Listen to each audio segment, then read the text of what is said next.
Kita mulai kuliah teknik produk kita. Kita sudah sampai ke video nomor 12.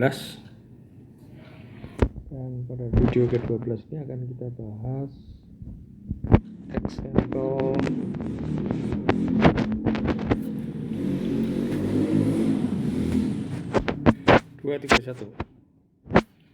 dari Kassler and Mogrid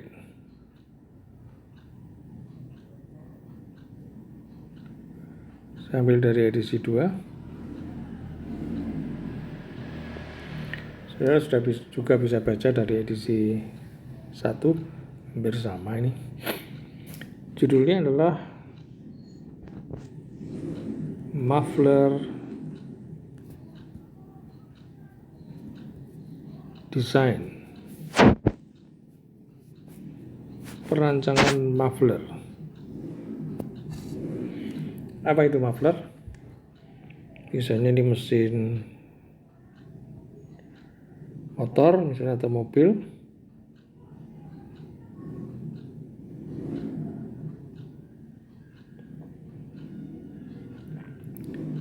Nah, biasanya ini ada knalpotnya itu. Nah, ini ada alat yang semacam ini, kira-kira bentuknya semacam ini.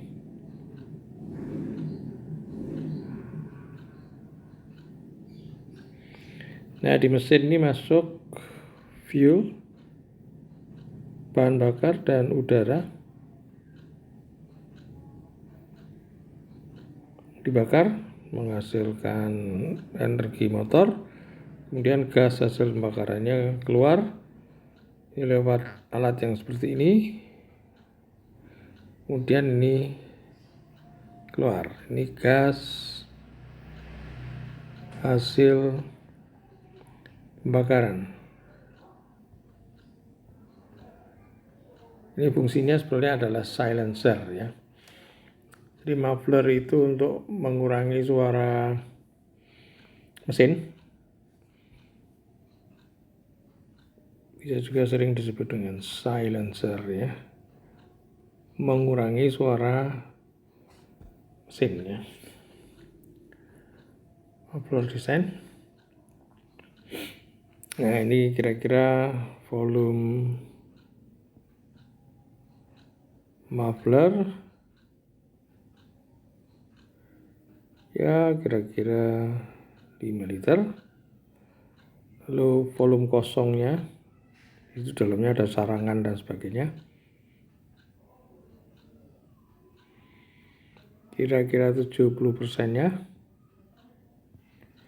Ini adalah 70/100 kali 5, itu adalah sama dengan kira-kira 3,5 liter.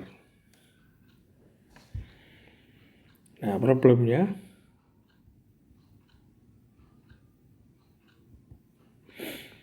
teramati muffler ini cepat korosif ya.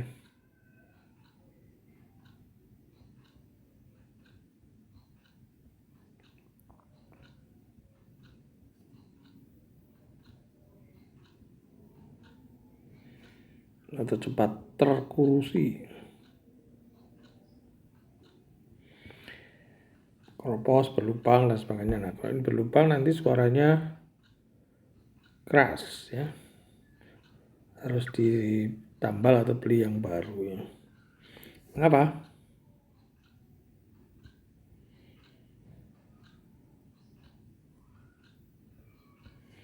Ya, karena hasil pembakaran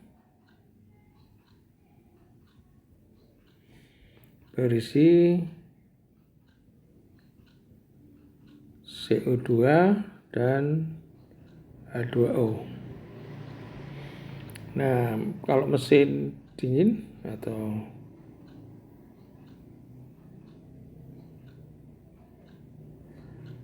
T rendah mufflernya itu, maka uap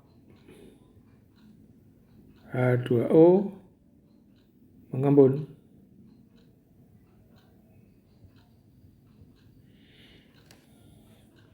Nah, embunan ini yang bikin korosi. Bisa juga ini kecampur dengan misalnya bahan bakarnya mengandung sedikit sekali sulfur. Kalau dibakar dia menjadi SO2. Nah, SO2 dengan embunan air ini akan membentuk asam sulfit. Ya. Kalau asam sulfit teroksidasi menjadi asam sulfat. Nah, ini relatif beracun, bersifat korosif ya. Sehingga ini embunan H2O membuat muffler cepat terkorosi.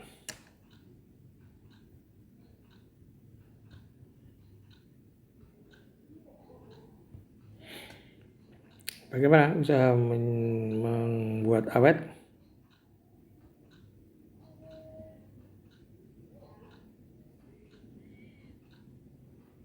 Membuat muffler lebih awet.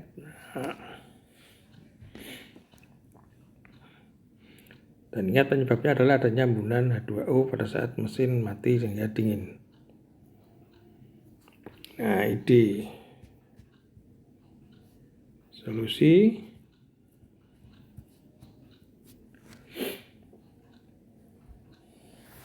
dalam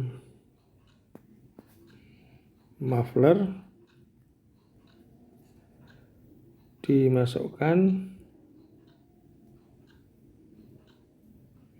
adsorben H2O sehingga H2O terserap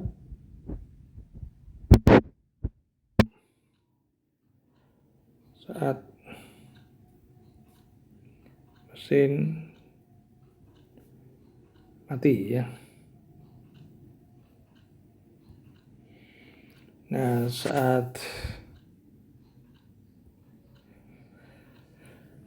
penjerap H2O nanti jenuh ini silika gelnya misalnya, untuk adsorbennya itu bisa silika gel misalnya, bisa jenuh. Nah, tapi tidak apa-apa. Bagaimana kita regenerasinya? Kita bisa regenerasi. Bagaimana caranya? Ya nanti pada saat mesin hidup, suhu naik, maka terjadi desorpsi ya.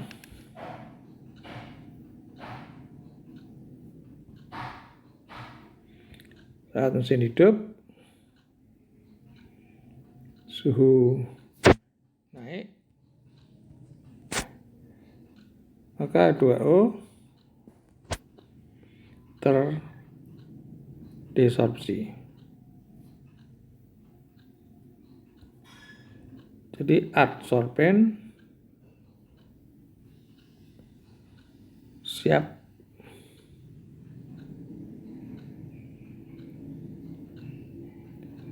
menjerap lagi.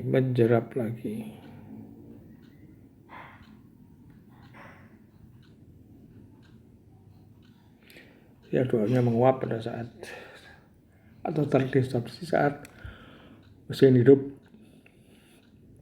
Nah, sekarang kita harus buat lebih spesifik dan juga mengecek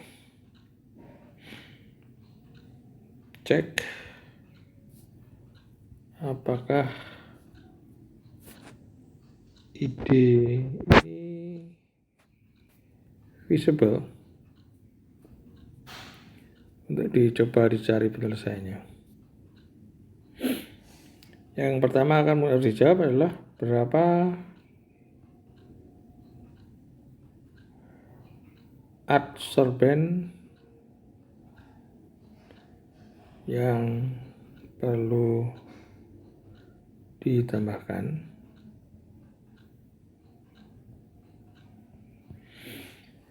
Nah, kalau jumlahnya butuh 10 kilo rasanya ini tidak visible ya, karena nanti terlalu berat mufflernya malah penuh dengan adsorben. Yang kedua, berapa waktu untuk adsorpsi sebelum mesin atau suhu mesin, suhu muffler turun ya.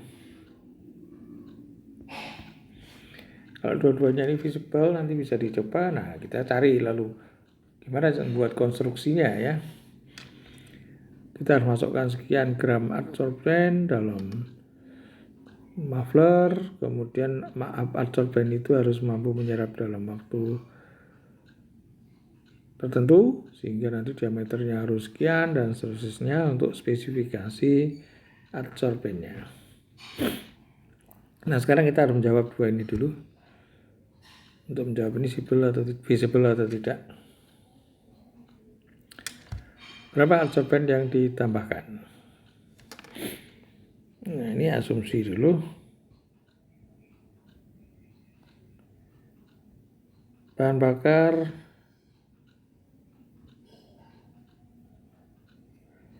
yang dipakai, wah ini macam-macam isinya. Bensin itu isinya macam-macam, tapi itu kan bisa diukur dengan angka oktannya. Jadi kira-kira yang banyak adalah oktan. Dianggap C3 oktan, C8 ya. Oktana itu C8. C8 hanya berapa? Cn H2n plus 2. Jadi H18. Lalu udara itu ada O2-nya 21% dan N2-nya sama dengan 79%. Kalau analisis di Kastler and Mogres itu lebih kasar lagi ya. Ini agak tadi sedikit. Kemudian excess air yang dipakai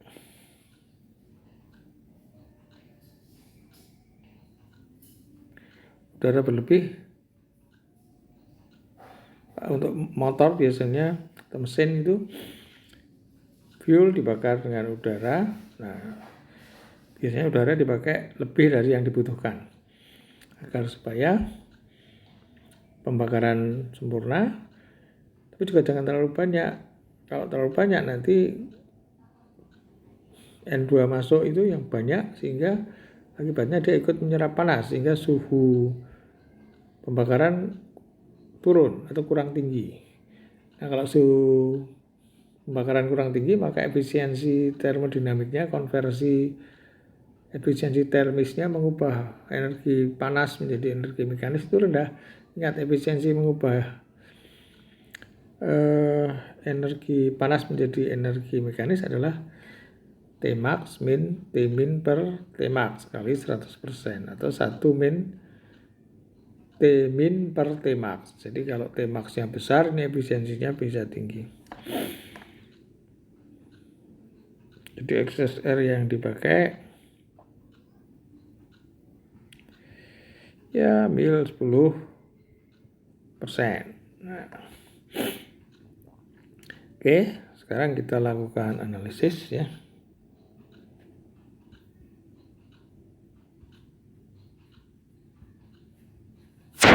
Reaksinya dulu. C8H18 bereaksi dengan O2 menjadi pembakaran sempurna CO2 plus H2O. C8 berarti CO2-nya 8, H2O-nya berarti 18 bagi 2 adalah 9. O2-nya berapa? Belah kanan adalah 8 kali 2, 16, tambah 9 adalah 25. 25 bagi 2. Jadi ini adalah 25 per 2. Sekarang sebagai basis hitungan, basis 100 mol C3H8. Nah, sekarang kebutuhan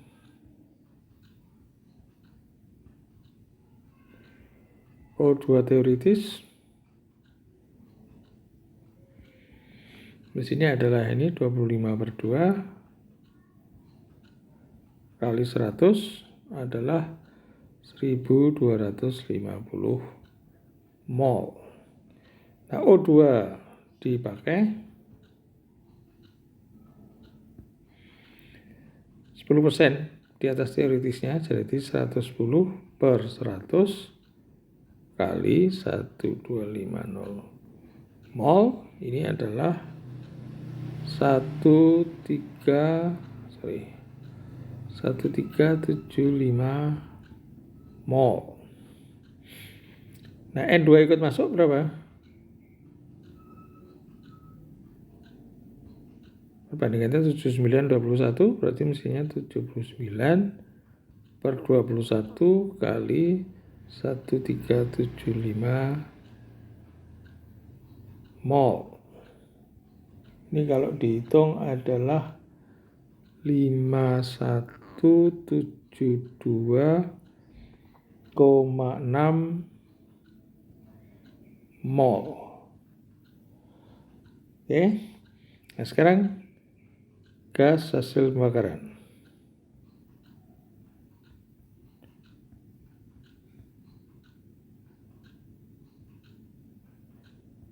Ini ada CO2, ada 2O, ada O2 sisa, ada N2.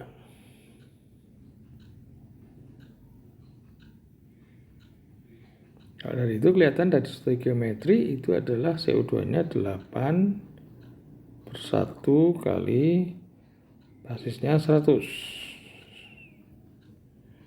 Jadi jelas 800 mol. H2O-nya adalah 9/1 100. 900 mol. O2 sisa adalah O2 masuk 1375 dikurangi kebutuhan teoritisnya 1250. Itu adalah sisa sebanyak 125 mol. N2-nya berapa? Ini tetap. Jadi tetap 5172,6 mol. Jumlah ini adalah 6997,6. Nah, sekarang ini menghasilkan komposisi.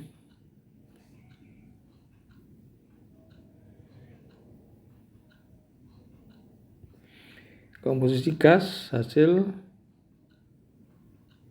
pembakaran atau GHP. CO2-nya berapa? Ya tinggal 800/6997 kali 100%. H2O-nya tinggal 900 bagi 6997,6 kali 100%. Lalu O2-nya adalah tinggal sedikit ini, 125 6997,6. N2-nya adalah 5172,6 per 6997,6 kali 100%. Ini kalau dihitung, sudah saya hitung tadi, Hasilnya adalah ini 11,4%. Ini 12,9%. 12,9%, kemudian ini 1,8%, ini adalah 73,9%. Kalau sejumlah ini adalah tepat 100% ya.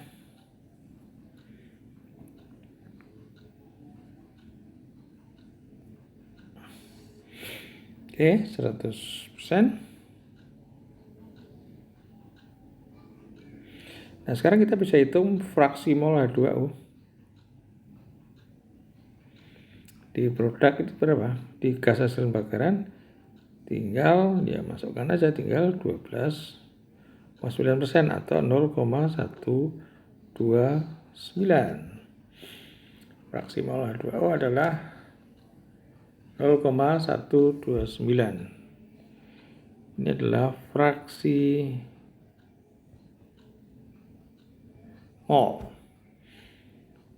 Kalau di kasar itu lebih kasar lagi, ini ketemunya 11, ini 12, ini 2, ini 75, enggak apa-apa. Nah, sekarang kita menghitung massa H2O. Fraksi molnya 0,129. Wadahnya berapa? 3,5 liter. Karena apa? Karena volume mufflernya 5 liter, volume kosongnya 3,5 liter. Lainnya sarangan dan sebagainya. Jadi volume gasnya 3,5 liter. Fraksi molnya 0,129. Berapa H2O di sana? Jumlah uap H2O dalam muffler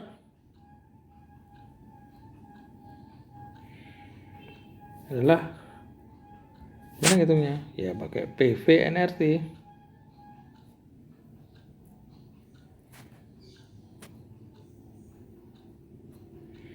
Kita tidak kenakan seluruh gas tapi hanya H2O nya saja. Jadi tinggal PH2O. Ini juga NH2O. Kenapa tidak VH2O? Nggak usah, karena kita pakai tekanan konsep tekanan parsial. Nah, PH2O adalah YH2O kali P total. Ini adalah NH2O RT. Berarti kita bisa menghitung NH2O apa ini? Adalah YH2O P kali V per RT. Jadi massa H2O yang kita cari atau uap, massa uap H2O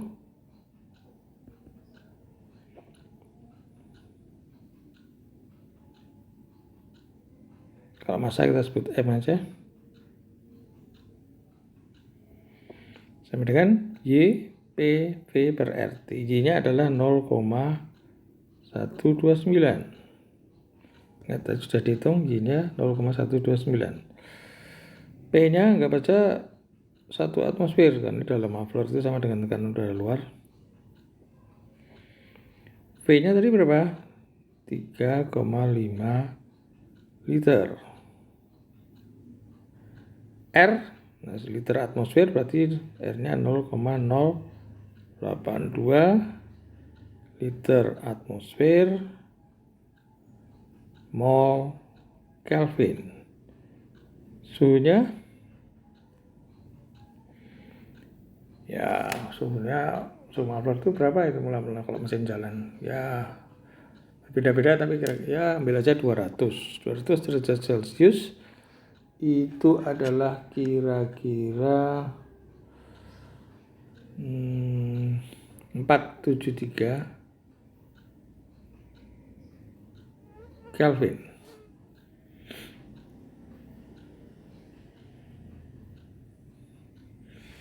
Nah, ini ketemuannya nanti adalah dalam mol ya, maka kalau ingin gram harus dalam dikalikan PM ya, dikalikan 18 PM air PM2O adalah 18 gram per mol.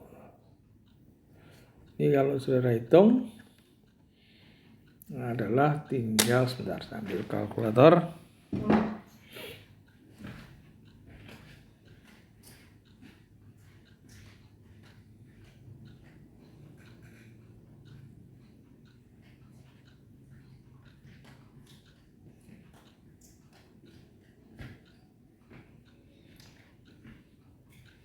Saya ambil kalkulator dulu, saya hitung itu 0,129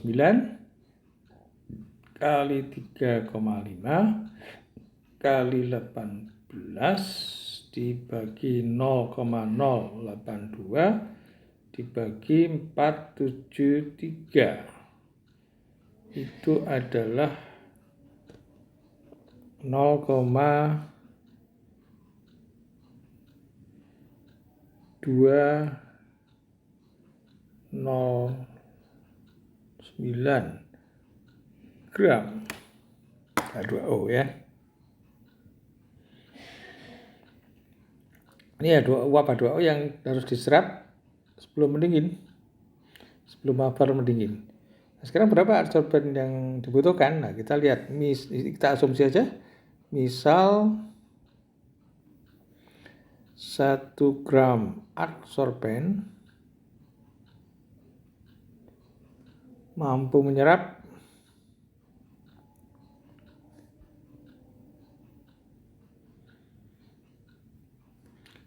0,5 gram H2O. Jadi kita punya angka 0,5 gram H2O per gram adsorben. Nah, sekarang kebutuhan absorben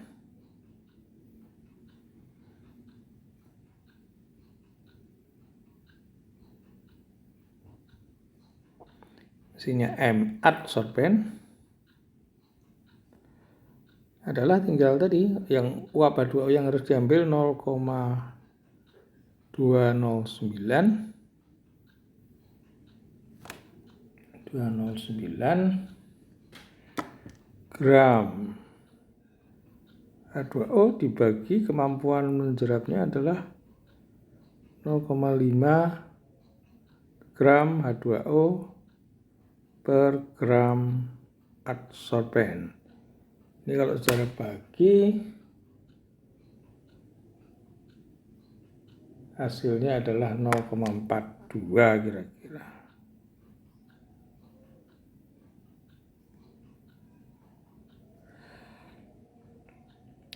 Jadi kira-kira visible nggak ini? Ya kira-kira masih visible ya.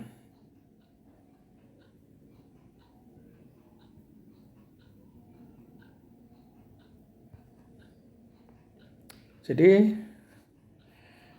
oke, kalau dari segi jumlah adsorben, bagaimana waktu? Untuk penjerapan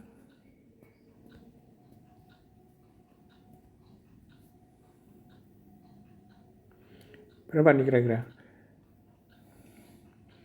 Ini kira-kira adalah sebelum muffler itu dingin, supaya tidak membentuk H2O terus mengkorosi mufflernya. Nah, knalpot dingin berapa lama ya? Ya bisa dihitung kalau di transfer dan sebagainya, tapi untuk kasar kalau di buku diambil ya setengah menit, ini aman sekali ya. 30 sekon sebelum muffler dingin. Jadi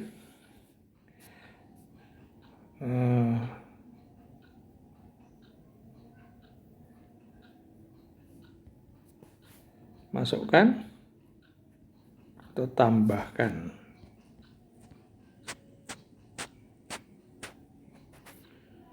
sekitar berapa tadi? 0,42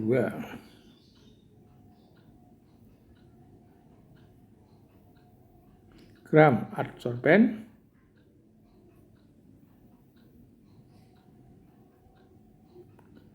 dalam muffler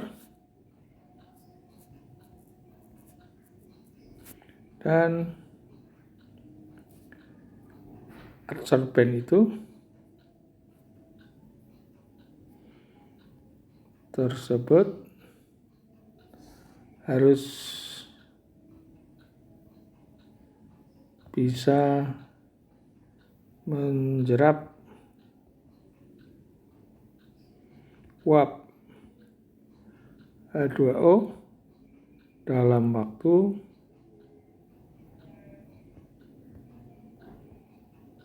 kurang dari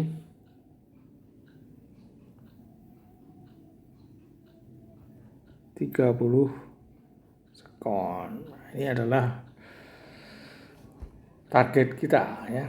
Gimana konstruksi mufflernya dan sebagainya, tapi ini kelihatannya target yang visible. Jadi kalau kita membuat target, kalau bisa target yang visible. Jangan sampai membuat target yang terlalu ambisius ya. Jadi sulit sekali dicapai. Jadi sekali lagi kita harus membuat target yang bermanfaat, bisa menyelesaikan masalah, namun dengan konstruksi, dengan peralatan yang relatif visible dibuat ya.